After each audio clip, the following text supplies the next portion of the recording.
মাঝে মাঝে আমরা বলে থাকি, তুমি কি আমার সঙ্গে দেখা করতে পারবা? এই তুমি কি নদীতে সাঁতার কাটতে পারবা?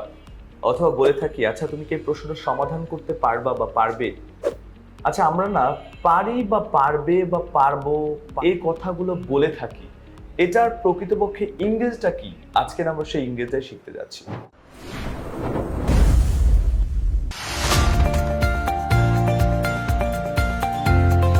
এটার ইংরেজি হলো ক্যান।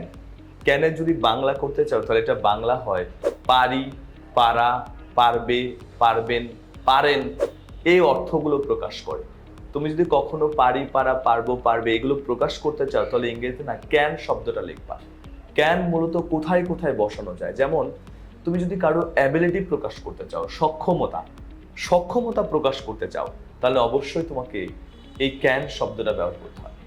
ক্যান আরো বসে পসিবিলিটির ক্ষেত্রে। তুমি যদি সম্ভাবনা বোঝাও, পসিবিলিটি বোঝাও, তখন না তোমাকে ক্যান শব্দটা ব্যবহার করতে হয়। ক্যান আরো পারমিশনের ক্ষেত্রে ব্যবহার করা যায়। বিভিন্ন সময় পারমিশন নেওয়ার ক্ষেত্রেও না ক্যান শব্দটা ব্যবহার করি। প্রকাশ করার ক্ষেত্রেও আমরা ক্যান শব্দটা ব্যবহার করে থাকি। তবে মূলত আজকে আমরা শিখবো ক্যান দ্বারা অ্যাবিলিটি কিভাবে প্রকাশ করে।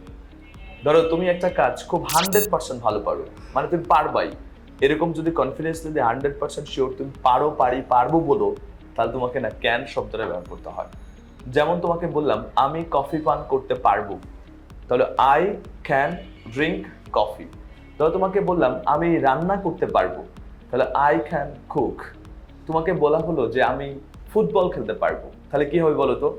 I can play football.